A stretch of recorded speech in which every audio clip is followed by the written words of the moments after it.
Kjo ditë nuk është thjesht për kujtim I një akti formal. Është një reflektim mbi themelet e shtetësisë tonë. Një reflektim I përkushtimit tonë për demokraci, drejtësi dhe drejtat e njerëzit, si dhe një falënderim ndaj shteteve mike të Kosovës për kontributin në ndërtimin e një shteti demokratik, të drejtë dhe të barabartë për gjithë qytetarët e vet.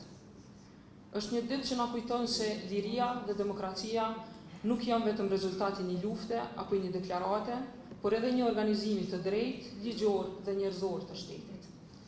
Kushtetuta është akti më I lartë juridik I një shteti, por përtej kësaj, ajo përfaqëson vullnetin kolektiv të qytetarëve për të jetuar në një shoqëri ku mbizotron barazia, drejtësia dhe liria. Për një shtetëri si Kosova, që ka kalu në për histori të vështirë dhe në sakrificat mëdha, kushtetuta përfaqëson një pikë these, një angazhim për të ndërtuar një shtet demokratik dhe funksional. Por në zemër të këtij angazhimi qëndron demokracia. Demokracia është një kulturë politike dhe sociale që duhet mirëmbahet dhe të promovohet çdo ditë, në çdo institucion, në çdo zyrë publike. Ajo kërkon transparencë, përgjegjësi, llogaridhënie dhe pjesëmarrje. Sot është jetike të theksojmë rëndësinë që kanë institucionet e drejtësisë në mbrojtjen e të drejtave dhe lirive themelore të njerëzit. Pa gjykata e gjyqtar të pavarur, pa prokuror të guximshëm, e pa zyrtar publik që mbrojnë në përkushtim interesin publik, asnjë shoqëri nuk mund të pretendojë se është e drejtë dhe se përfaqëson vlerat që I promovon kushtetuta dhe demokracia. Institucionet dhe zyrtarët publik që I zbatojnë, mbrojnë dhe promovojnë këto vlera janë buroja kryesore ndaj fenomeneve dhe praktikave potenciale të keqpërdorimit të pushtetit apo të çfarëdo lloji padrejtësie që cënojnë të drejtat e qytetarëve. Thënë këtë, drejtësia nuk është vetëm çështje e institucioneve. Është edhe çështje e vlerave, e kulturës qytetare dhe e shembujve që ne I promovojmë në shoqëri. Prandaj sot, në këtë ditë të shënuar, ne do të nderojmë një figurë të shquar të sistemit tonë, kryetaren Grejsa Caka Nimani. Zënja Caka Nimani ka treguar në praktik se mbrojtja e kushtetutës nuk është thjesht një veprim formal. Është një proces kompleks që kërkon angazhim dhe përkushtim të përditshëm. Kërkon guxim personal dhe profesional për të ruajtur dhe promovuar pavarësinë e institucioneve kushtetuese, për të ruajtur balancën ndërmjet pushteteve, për të siguruar që asnjë ligj, asnjë vendim dhe asnjë pushtet nuk del mbi rendin kushtetues. Në çdo shtet demokratik në Evropë apo në Shtetet e Bashkuara të Amerikës, vende këto me kulturë gjatë demokracisë, që daton me shekuj të tërë, ashtu ngjashëm edhe në demokracinë e re të Kosovës, që ka vetëm 17 vjet jetë, gjykatësit ushtrojnë funksione kritike për demokracinë. Gjykatat e rregullta, por me theks veçantë gjykata kushtetuese, përmes vendimeve gjyqësore, kanë ndikim në zhvillimin dhe ruajtjen e balancës së pushteteve dhe mbrojtjen e të drejtave dhe lirive të njerëzit. So Grace's passion for justice, fairness, and transparency laid the foundation that will have a lasting influence on Kosovo's legal system. She demonstrated that an independent judiciary is central to maintaining the balance of power and protecting the rights of all citizens in a democratic society. In her formal role when she was the president of the Constitutional Court, she made an impact with her fair and unbiased approach to the law. Regardless of pressure, regardless of intimidation, she always made the right decision, according to the Constitution. Through her leadership, the Constitutional Court has not only upheld the Constitution's integrity, but it has also played a key role in applying the rule of law impartially and without bias. Her enduring work serves as an inspiration to all who strive for justice and effective governance in Kosovo. Grace, I don't think it's any shame to say that you leave very big shoes behind. I know the new president is doing a really admirable job of filling those shoes, and I know the people that come after you will always look to you as the high watermark, as the person to emulate going forward. But the Constitutional Court itself has a lot to be proud of, in addition to Grace's illustrious leadership. Since its first rulings in 2009, it has grown into a cornerstone of the nation's framework, and its decisions continue to frame and shape Kosovo's legal and democratic evolution. The public trust in the Constitutional Court is a testament to its effectiveness. According to a 2024 public perception survey, 78% of Kosovans believe that the court is impartial and independent. 78%. I dare anyone in this room today to come up with a single institution anywhere in the world that has that high of an approval rating.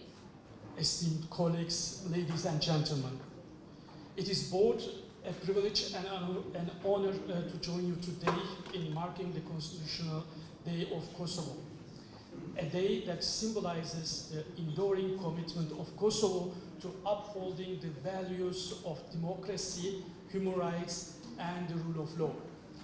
On behalf of the Council of Europe, I would like to express our sincere appreciation for the ongoing efforts of your institutions in advancing these critical pillars of democratic governance, and to acknowledge the significant role that Kosovo's constitution plays in shaping a just and equitable society.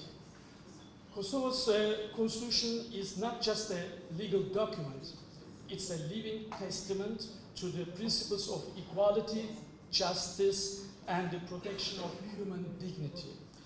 Through the incorporation of various key Council of Europe instruments, Kosovo has demonstrated its commitment to aligning with European human rights standards.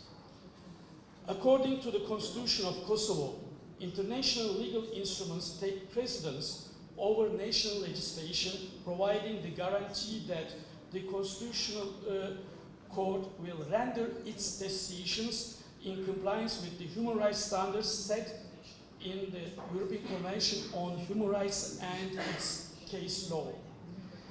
In this regard, Kosovo stands as a commendable example of integrating European democratic values into its legal and institutional framework. The work done by the Constitutional Court in Kosovo has been pivotal in reinforcing the rule of law, promoting transparency, and protecting the rights of all citizens, regardless of their background. The country's adherence to the principles of the Council of Europe and its incorporation of various human rights instruments are clear indicators of its dedication to these ideas.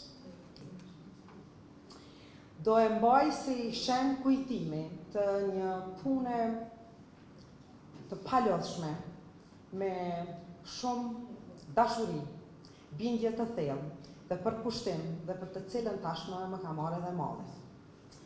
Por mbi të gjitha do e mbaj si shen kujtimi të nderit dhe privilegjit që kam patur për t'i shërbyer shtetit tim si gjyqtare dhe kryetare e gjykatës kushtetuese. Sigurisht që një mirënjohje e tillë nuk është detyrimisht reflektimi i një suksesi personal. Asnjë sukses nuk është i tillë.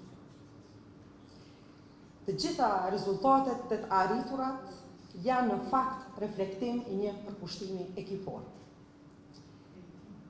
Andaj, edhe ky shënim i sotëm është reflektim i një pune intenzive të përbashkët të gjyqtarëve të gjykatës kushtetuese dhe stafit të jashtëzakonshëm të kësaj gjykate, brenda një ndërtese modeste, por muret e së cilës përqojnë rëndësinë dhe peshën e detyrës për mbrojtjen e kushtetutës, aktit themeltar të shtetit tonë.